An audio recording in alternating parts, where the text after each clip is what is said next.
Selamat malam saudara, senang sekali saya Herdina Suherdi kembali menjumpai Anda dalam Kabinet Kerja Menjawab program dialog kerjasama TVRI dengan Kementerian Komunikasi dan Informatika. Malam hari ini kami akan berbincang seputar penyandang disabilitas dan jumlah penyandang disabilitas di Indonesia ini diperkirakan sekitar 25 juta orang atau sekitar 15% dari total jumlah penduduk di Indonesia. Namun sayangnya kerap kali perhatian publik terhadap penyandang disabilitas ini masih kurang, terutama terkait dengan pemenuhan hak-hak bagi para penyandang disabilitas. Padahal penyandang disabilitas ini memiliki banyak potensi dan juga kemampuan yang masih bisa terus ditingkatkan, diantaranya di bidang keterampilan informasi teknologi. Dan malam hari ini kita akan berbincang mengenai Global IT Challenge for Youth with Disabilities atau GITC yang merupakan kompetisi teknologi informasi remaja disabilitas se-Asia Pasifik dan menjadi salah satu ajang untuk meningkatkan potensi keterampilan IT bagi para penyandang disabilitas di Indonesia. Kita sudah kedatangan dua orang narasumber yang akan berbincang langsung bersama kita malam hari ini. Yang pertama adalah Ibu Sri Cahaya Koironi, Sekretaris Balitbang SDM Kementerian Komunikasi dan Informatika. Selamat malam Ibu Oni. Malam. Ya, baik. Mendampingi Ibu Oni juga bergabung bersama kami Ketua Umum Yayasan Pembinaan Anak Cacat YPAC Nasional, Ibu Imbari Kusuma Sembada. Selamat malam Ibu Imbari. Terima kasih sudah bergabung bersama TVRI. Baik, terkait dengan tema kita malam hari ini, GITC atau Global IT Challenge for Youth with Disabilities. Ini sebuah program yang mungkin atau ajang kompetisi yang mungkin kita baru mendengar bahwa ada ajang kompetisi untuk terutama di bidang IT untuk para penyandang disabilitas. Mungkin Bu Imbari bisa ceritakan Bu, apa sebetulnya GITC ini? GITC itu adalah kompetisi IT bagi remaja disabilitas untuk Asia Pasifik. Se-Asia Pasifik Se-Asia Pasifik. Baik. Ini sudah diadakan sejak tahun 2011 oleh penyandang dana dari Korea. Jadi ini kali yang keempat. Sekarang kali yang keempat. Waktu itu kami mengirimkan tahun 2014 anak-anak remaja ke Korea Busan dengan didukung oleh Kominfo. Jadi meskipun sudah 4 tahun diadakan, tapi Indonesia baru mengirimkan tahun lalu, mengirimkan peserta. Baru mengirimkan tahun 2014. 2014. Ya. Dan oleh Kominfo kami difasilitasi untuk dapat mengadakan pelatihan sebelum pergi ke Korea, sehingga alhamdulillah dengan 2 hari pelatihan anak-anak kita yang 6 orang dapat menjadi juara semua. Baik, mungkin bisa diceritakan Ibu prestasi apa yang kemudian berhasil diraih oleh para penyandang disabilitas dari Indonesia?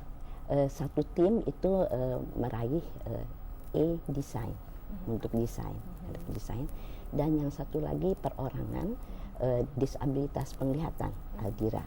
Itu karena Aldira mampu mengadakan speech di depan 200 anak-anak disabilitas Asia Pasifik. Dia juga mendapat penghargaan. Dan penghargaannya disampaikan juga di Indonesia. Jadi luar biasa Bu ya, dan itu tentu bukan tanpa persiapan ya. Jadi ada pelatihan yang memang sudah dibekali kepada teman-teman penyandang disabilitas ini untuk berkompetisi nanti di GITC. Baik, sebelum kita akan berbincang lebih jauh mengenai pelatihannya seperti apa, saya mungkin ke Bu Oni. Bu Oni, mengapa kemudian Kominfo, Kementerian Komunikasi dan Informatika ini memiliki perhatian lebih terhadap para penyandang disabilitas ini, terutama dalam memberikan pelatihan IT tadi yang disampaikan oleh Bu Imbari?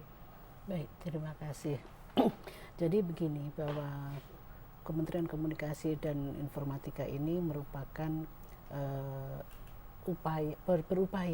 berupaya terkait dengan pengembangan SDM, di mana pengembangan SDM itu merupakan 7 fungsi dari pemerintah Indonesia yang dalam hal ini Kabinet Kerja.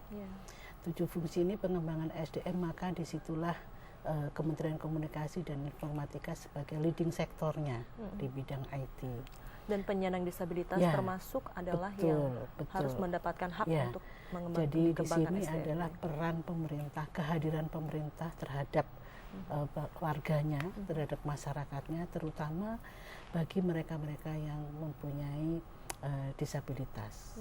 Nah, untuk itu Kita sebetulnya memulai kegiatan ini bersama-sama dengan YPAC semenjak tahun 2014, dan ini kita persiapkan penuh, antara lain dengan membangun lab IT untuk para penyandang cacat yang berada di Pusdiknas di Ciputat.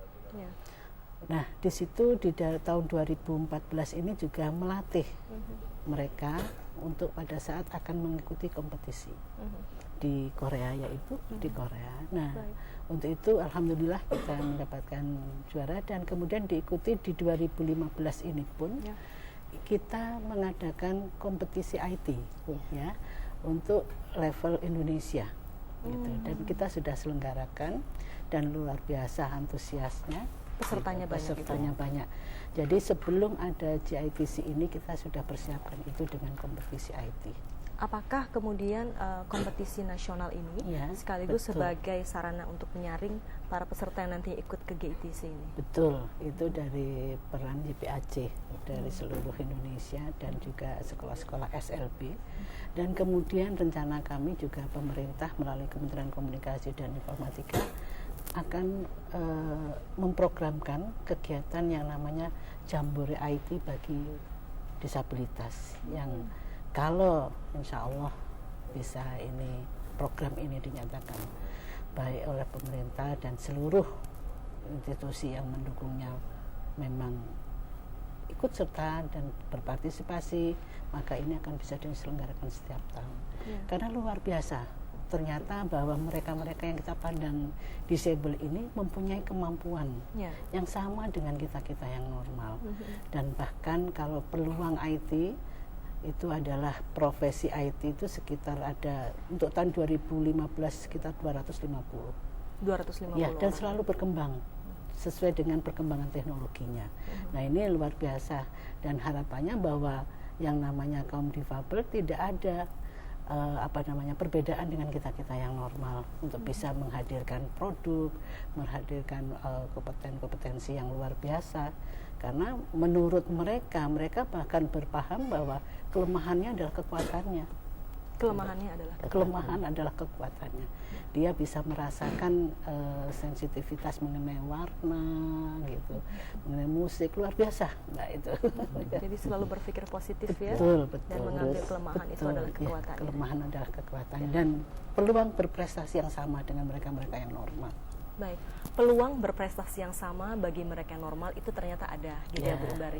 Tapi tentu tidak mudah ya untuk memberikan atau membina dan membimbing para penyandang disabilitas ini untuk memiliki kemampuan IT. Kendalanya apa sih Bu? Jadi pertama begini Mbak ya, setelah pulang dari Busan ceritanya, kami karena sudah kenal dengan pejabat-pejabat Kominfo, lalu kami minta bagaimana kalau kita kerjasama. Lalu Kominfo bersedia mengadakan kerjasama dengan YPAC selama 3 tahun. Jadi 3 tahun ini 3 tahun sampai 2017 ya, di seluruh Indonesia Mbak. Karena YPAC ada 16 di seluruh Indonesia, 16 daerah di seluruh Indonesia, 14 provinsi. Ada 16 provinsi ya. Ya. Kami beriat agar anak-anak di luar Jawa juga ikut menikmati. Oleh karena itu disetujui kerjasama ini dan mulailah pelatihan-pelatihan. Dan pada tahun 2015 Kominfo telah memfasilitasi pelatihan di Medan, di Palembang, kemudian kemarin di Bandung dalam 1 tahun itu. Jadi dinikmati oleh anak-anak YPAC dan anak-anak SLB sekitarnya dan juga anak-anak dari organisasi-organisasi sejenis. Jadi yang mendapat pelatihan ini tidak hanya anak-anak yang ada dalam binaan YPAC, tapi juga penyandang disabilitas yang ada di luar sekitar binaan itu, YPAC, ya, di sekitar itu ya. Kesulitannya apa Bu untuk bisa memberikan pelatihan, artinya pelatihan itu bisa diterima dengan baik oleh para penyandang disabilitas? Pertama mereka masih takut ini mau pertandingannya kayak apa, kompetisinya kayak apa. Tapi setelah dilihat latihan dulu, jadi mereka lebih berani. Dan tentu diberi penjelasan bahwa melalui IT dunia bisa lebih terbuka. Nah, kemudian setelah itu kita mengadakan seperti Ibu tadi bilang, kompetisi IT YPAC, SLB, dan organisasi sosial se-Indonesia. Semua juga didukung oleh Kominfo, dan kita diberi fasilitas akomodasi, segalanya itu. Memang ini saatnya kita semua, termasuk juga pemerintah, harus memberikan perhatian lebih ya bagi para penyandang disabilitas ini. Dan Ibu, kalau tadi kita simak apa yang disampaikan oleh Bu Imbari, bahwa ternyata memang ada kesulitan yang dihadapi dalam memberikan pelatihan IT bagi penyandang disabilitas. Bagi Kominfo sendiri dalam mempersiapkan fasilitas pelatihan IT itu sendiri, Bu, tentu ada tools atau peralatan yang membedakan yang harus diberikan dibandingkan memberikan pelatihan bagi non penyandang disabilitas. Ya, jadi gini, saat ini gitu ya, dengan kehadiran teknologi yang luar biasa ini di bidang IT, rupanya bukan jadi penghalang sebetulnya IT ini. Nah, kita di dalam lab itu kita sudah persiapkan baik itu aplikasinya maupun sarananya, bahwa itu adalah yang memang visible untuk mereka. Gitu, satu hal.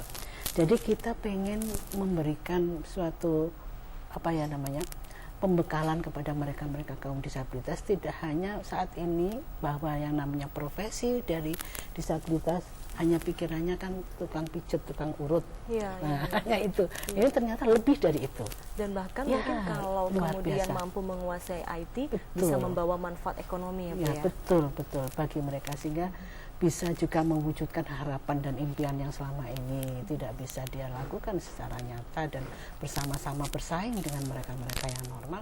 Luar biasa kesempatan ini. Dan jangan lupa juga kita tidak bisa menafikan bahwa mereka-mereka justru yang dari para disabel ini punya potensi yang luar biasa. Mungkin kita tidak akan sampai ke sana. Betul. Bahkan mampu menciptakan lapangan pekerjaan ya. Betul.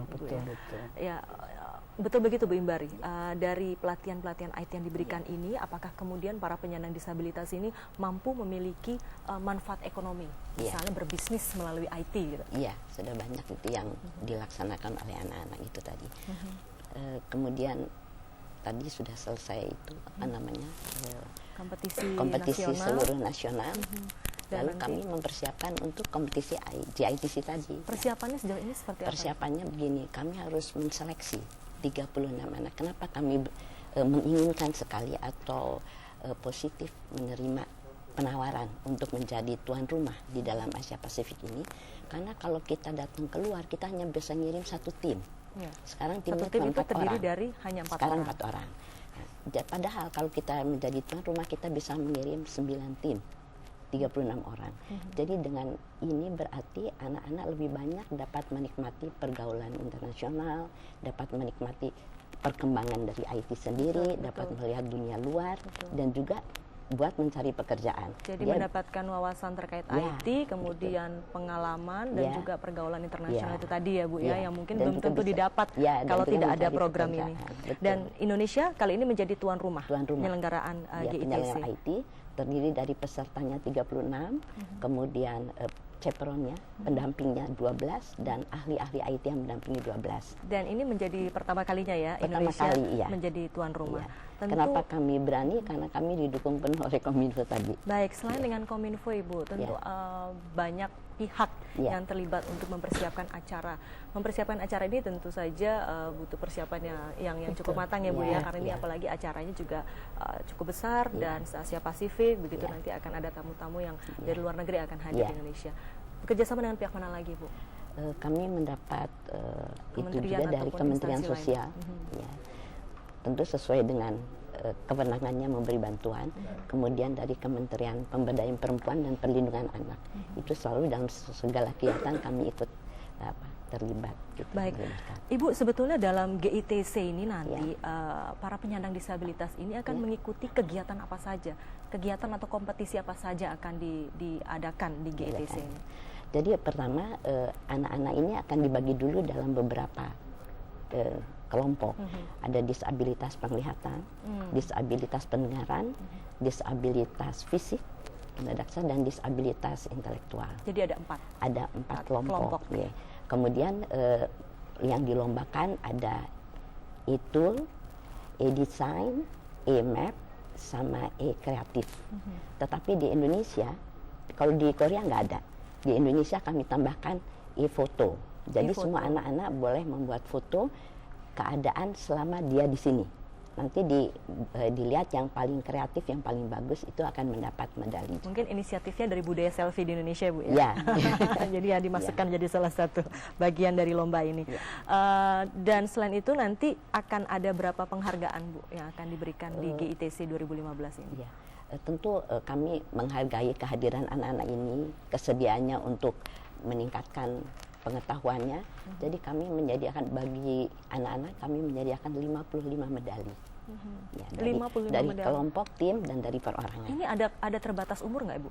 Ada, usia remaja sampai 24 tahun. Remaja sampai 24 tahun yang boleh ikut kompetisi ya, ini, karena ini remaja untuk lomba kompetisi untuk remaja. Baik, nanti saya akan bincang lebih jauh lagi bagaimana proses seleksinya gitu. Tapi kita harus jeda terlebih dahulu, Ibu. Dan saudara, kami akan kembali usai jeda berikut ini.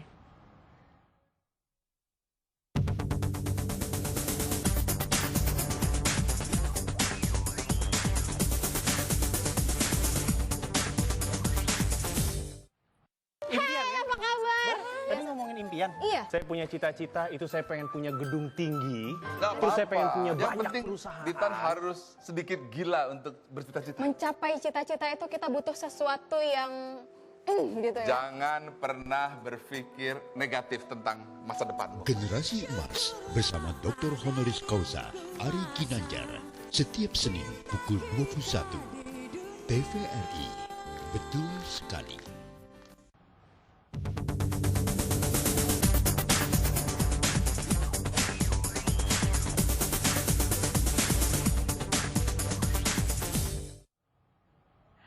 Terima kasih Anda kembali bersama kami di Kabinet Kerja Menjawab, dan malam hari ini kami berbincang tentang GITC 2015 atau Global Information Technology Challenge for Youth with Disabilities.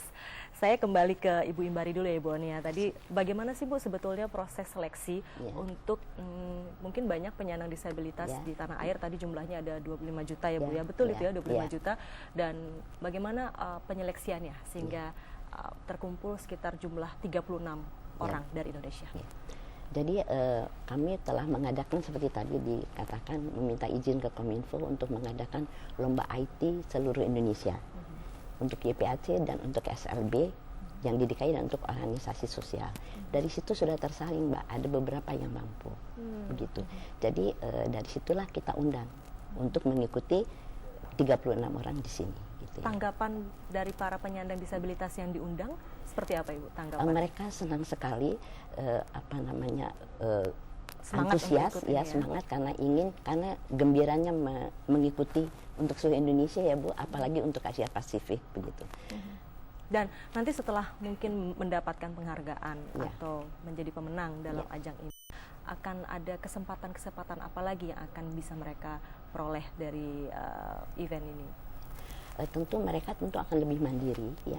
Dia lebih dapat mengembangkan sendiri apa yang didapat dari pelatihan dan lomba IT.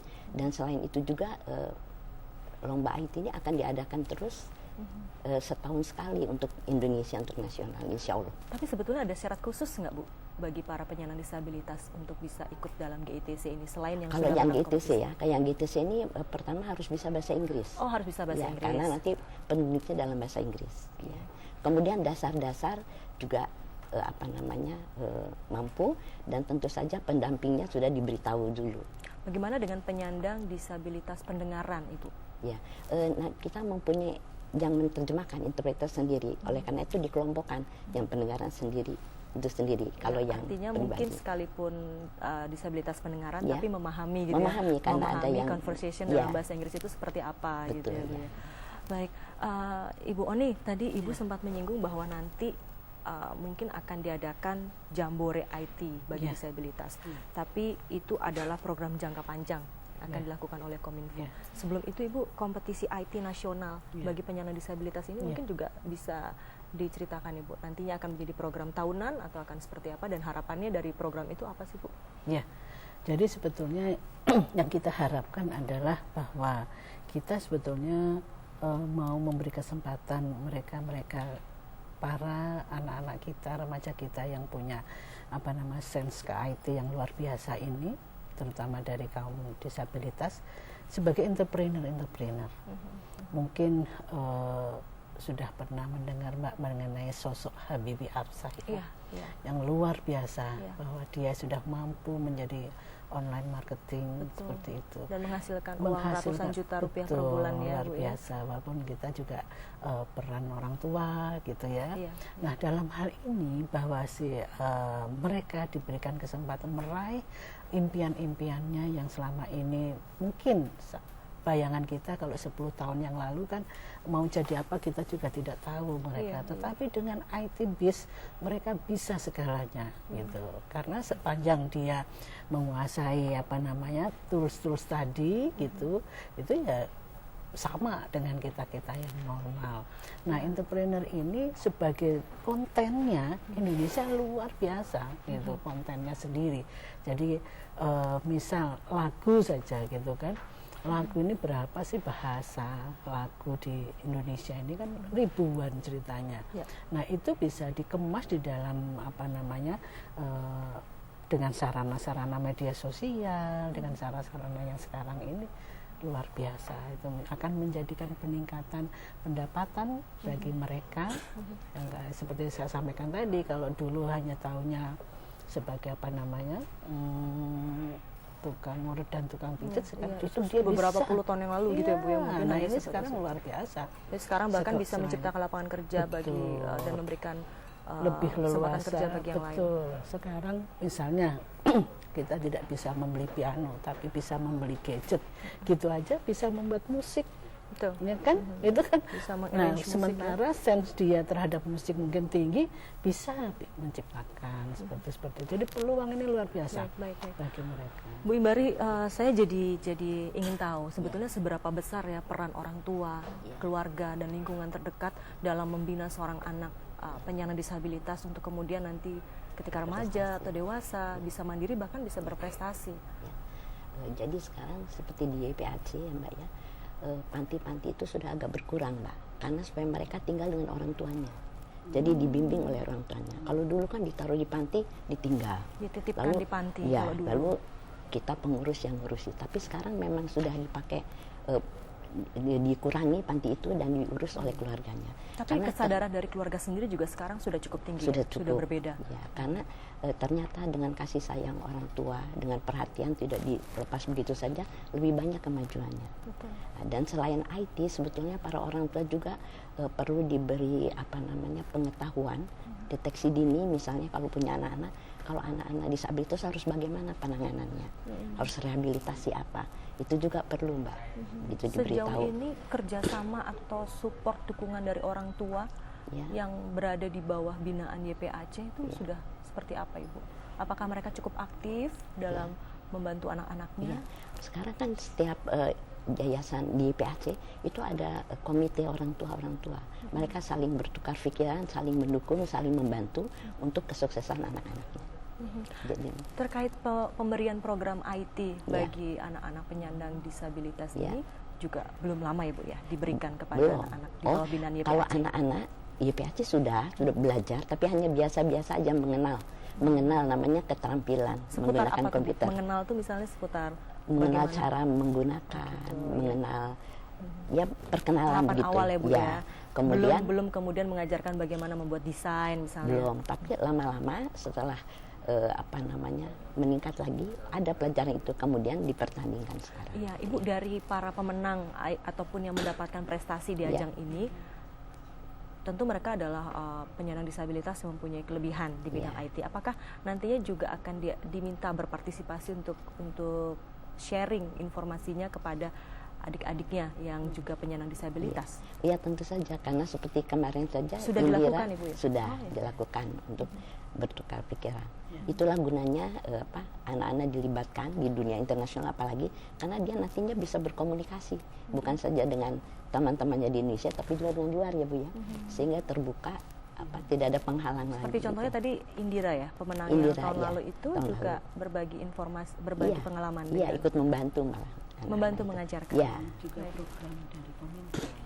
Program Kominfo itu salah satunya TUT untuk penyandang disabilitas, TOT-IT ya. Dan TOT-IT ini bagi mereka para instruktur, mereka akan diberi pembekalan sebagai trainer dan juga akan disertifikasi. Oh, jadi ada sertifikasinya. Ya, disertifikasi. Sejauh ini sudah banyak Ibu yang mendapatkan sertifikasi sebagai trainer? Belum. Jadi kita baru mulai inisiasi ini ya, Bu, ya? 2014 itu ya, sudah mulai di situ. Tapi targetnya nanti akan ke sana. Ya, akan ke sana. Karena bagaimana mereka ini supaya bisa mendampingi, ya gitu, bisa mendampingi. Karena dalam hal ini betul-betul ada yang tidak berfungsi semua, hanya brain gitu. Nah, ini bisa didampingi dengan para instruktur tadi itu, dan kita juga lakukan, dan bahkan rencana kami adalah dari Kominfo memberikan kesempatan beasiswa kepada mereka, untuk bisa S2 seperti itu juga menjadi salah satu program kami. Sebetulnya Mbak, kembali ingin kami sampaikan bahwa hal-hal yang menyentuh kepada kaum disabilitas ini diupayakan semaksimal mungkin sehingga tidak ada kendala lagi di dalam pertumbuhan ekonomi, dikesampingkan atau sudah dimarginalkan gitu masalah disabilitas ini. Tapi kita pandang sama kalau di bidang IT, Anda berkemampuan, mari kita lakukan itu, dan tidak dibedakan. Betul, dan itu tidak lagi kita berpikir bahwa harus sebagai pekerja, bahkan dia sebagai entrepreneur untuk bisa membangun kompetensi dirinya, untuk menghasilkan produk seperti itu. Ya, Ibu Imbari, sebetulnya kondisinya saat ini apakah pandangan ataupun sikap yang membedakan terhadap para penyandang disabilitas itu masih kerap kali ditemukan? Masih kerap kali. Itu sebetulnya bukan karena ingin tidak peduli, bukan karena ketidakpedulian, tapi karena masyarakat dan sebagian pemerintah gitu ya, belum mendapatkan informasi yang utuh tentang disabilitas, begitu ya Bu ya. Itu. Jadi bukan karena ketidakpedulian dari masyarakat. Informasi seperti misalnya hak-hak apa saja yang seharusnya dipenuhi. Walaupun pemerintah sudah memberikan landasan hukum dengan bermacam-macam undang-undang, tetapi oleh para penyandang disabilitas belum dapat dirasakan. Belum dapat dirasakan manfaatnya? Ya, karena masyarakat belum mengetahui betul, belum mengetahui informasi itu. Jadi harus sosialisasinya masih kurang. Tapi sebetulnya hak-hak dasar apa ya Bu ya yang harus dipenuhi atau harus diberikan kepada para penyandang disabilitas ini? Hak-hak dasar sebagai dia seperti masyarakat pada umumnya, begitu. Hak atas pendidikan gitu ya. Jadi sebab seperti pendidikan misalnya ya, di sekolah-sekolah itu mereka aksesibilitasnya kurang, sehingga mau mencapai pendidikan yang lebih tinggi, perguruan tingginya tidak ada lift misalnya, atau tempat publik tidak ada selasar untuk kursi roda. Masih banyak kendala sehingga ya. Baik, kita akan sambung lagi nanti perbincangan ini, namun kita harus ikuti terlebih dahulu info terkini, dan Saudara Kabinet Kerja Menjawab akan segera kembali sesaat lagi.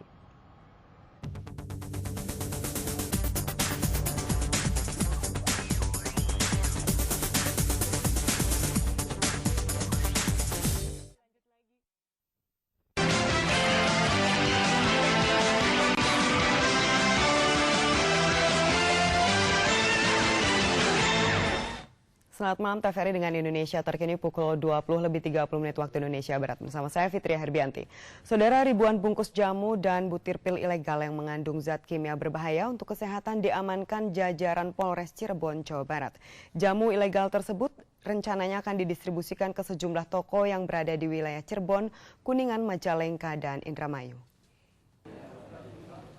Ribuan jamu dan ribuan pil yang berada di sebuah rumah di warga di Kecamatan Gebang, Kabupaten Cirebon, Jawa Barat diamankan Polres Cirebon. Petugas berhasil mengamankan ribuan bungkus jamu siap edar dan ribuan butir pil racikan yang hendak dikemas. Terungkapnya penjualan jamu ilegal berawal dari laporan masyarakat yang resah dan curiga dengan adanya aktivitas pada malam hari di lingkungannya. Dari hasil pemeriksaan, petugas menemukan pelanggaran yakni banyaknya jamu dan pil tidak terdaftar serta tak berizin dari Badan POM.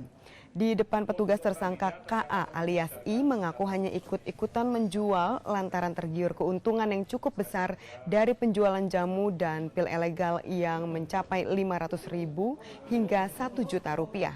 Hingga kini kasus terungkapnya penjualan jamu dan pil ilegal di wilayah hukum Polres Cirebon, Jawa Barat masih dalam penyelidikan polisi. Sedangkan rumah pemilik jamu dan pil ilegal ini terus dipantau oleh kepolisian untuk kepentingan penyelidikan lebih lanjut.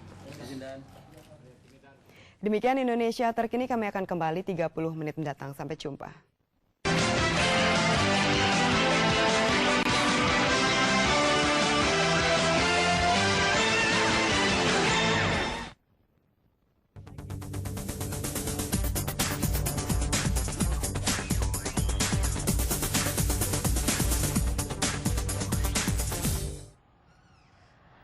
Anda kembali bersama kami di Kabinet Kerja Menjawab. Kembali kita akan melanjutkan perbincangan malam hari ini. Saya mungkin ingin bertanya lagi ke Bu Oni ya Bu ya. Bagi kita di Indonesia ini, negara manakah yang kemudian menjadi referensi kita untuk memberikan ataupun memenuhi hak-hak bagi penyandang disabilitas terutama di bidang IT? Ya, yang jelas tentunya mungkin negara-negara maju ya, seperti Jepang, Korea, Amerika, mereka justru sudah tidak mengenal lagi apakah disable atau tidak disable seperti itu. Karena termasuk dalam kesempatan kerja Ibu ya? Betul, dan sebetulnya kita sendiri juga undang-undangnya sudah menyatakan ya Ibu, bahwa 1% harus bisa menampung. Undang-undangnya seperti itu, iya. Tapi kenyataannya gimana Bu Imbari? Ya, belum memenuhi Iya. semua. Tapi belum untuk semuanya Kuotanya mendapatkan 1%, kesempatan yang sama. Iya. ya, aktivitas. Apalagi di bidang IT kan bisa Iya. sebetulnya. Dan sebetulnya sudah juga kita rasakan bahwa kemarin pemerintah juga melalui Kementerian Menpan juga sudah menyediakan bahwa PNS harus juga menampung para disabilitas. Itu sudah ada, dan kita juga Jadi sudah direalisasikan ya? Ya, sudah Termasuk direalisasikan. di Kominfo juga ya, Bu ya? sudah direalisasikan. Dan memang kemarin itu untuk penerimaan pegawai atau penerimaan PNS yang lebih diutamakan adalah mereka juga dapat porsi, artinya dapat juga kesempatan yang sama, disabilitas sama saudara-saudara kita yang dari timur, dari Papua. Ya. Nah, itu Kira-kira sudah. berapa persen tuh Bu kalau Nah, di... Kalau itu saya kurang begitu Tapi mendalami. pasti ada yang mewakili kesempatan itu diberikan ya Bu ya? Diberikan, dan itu sudah jadi kebijakan pemerintah gitu.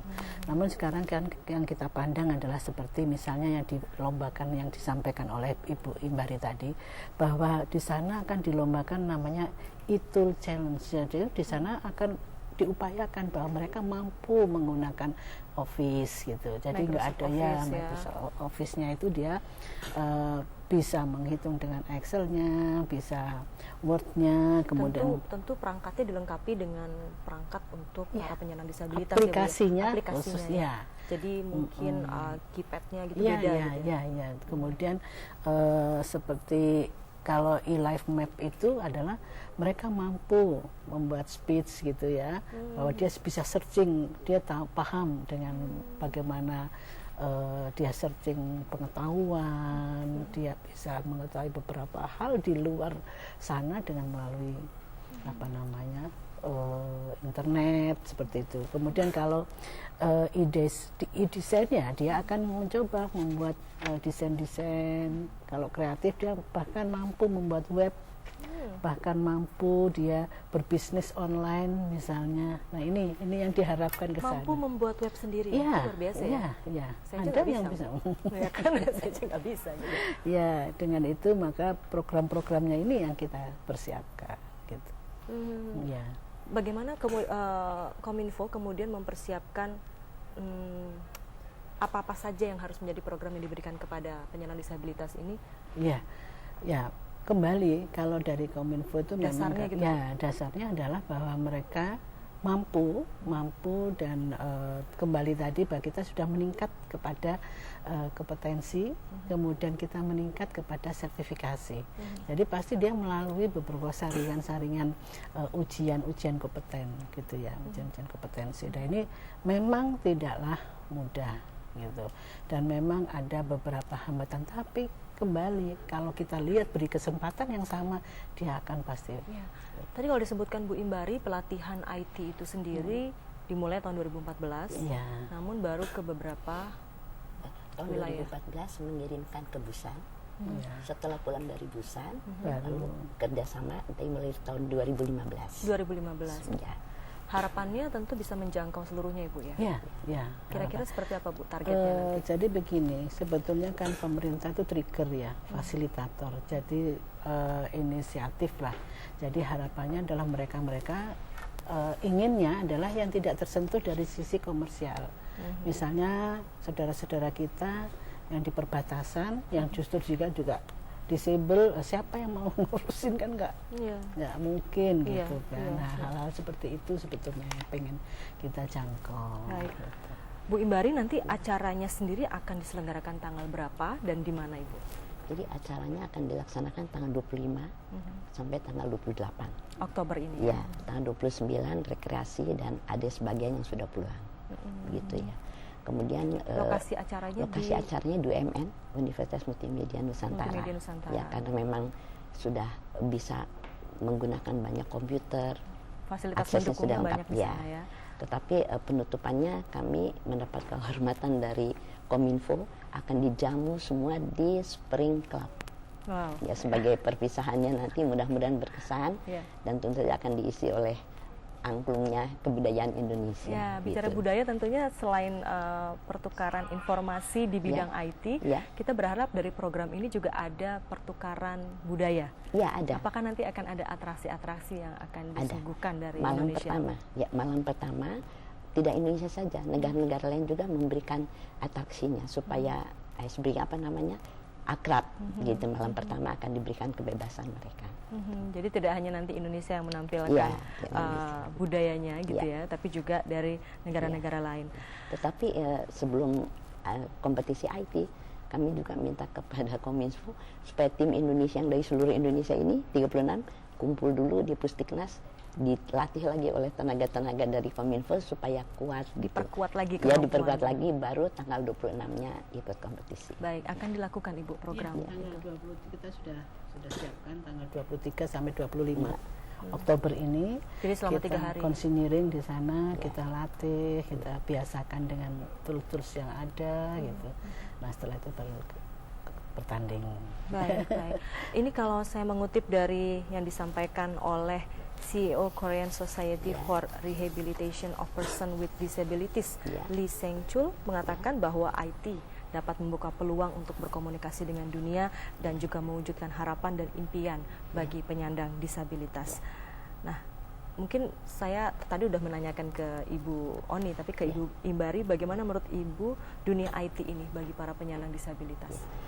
Yaitu jadi mereka bisa berhubungan, minimal misalnya kami di Indonesia aja dengan sesama rekan-rekan kita sudah membuat satu kelompok sendiri yang dari Indonesia kemarin Bu sudah membuat email sendiri gitu. Kemudian bikin grup. Nanti dengan internasional mudah-mudahan jadi akrab mereka.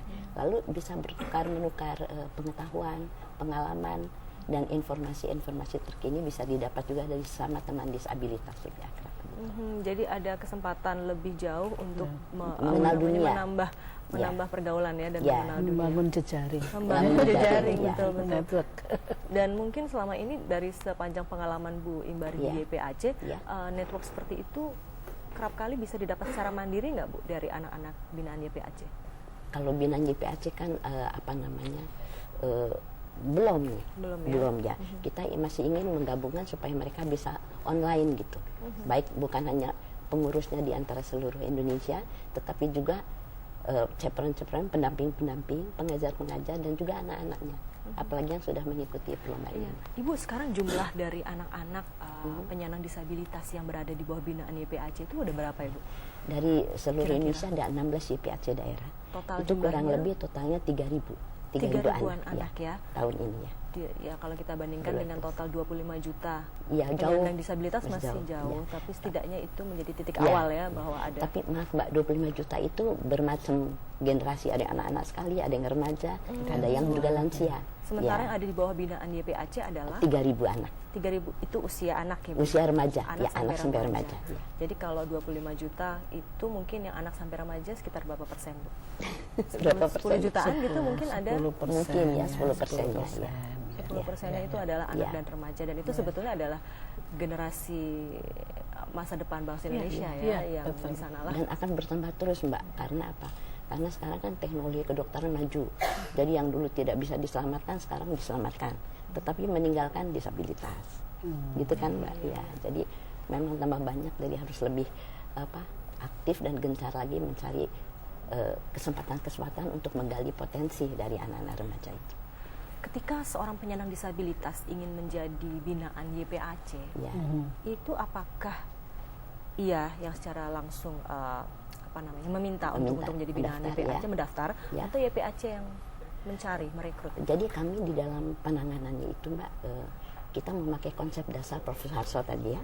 Kita melakukan pelayanan melalui konsep dasar Profesor Harto, yaitu rehabilitasi medik di periksa kesehatan, rehabilitasi pendidikan, rehabilitasi sosial, dan rehabilitasi pravokasional. Itu di dalam satu institusi, satu atap.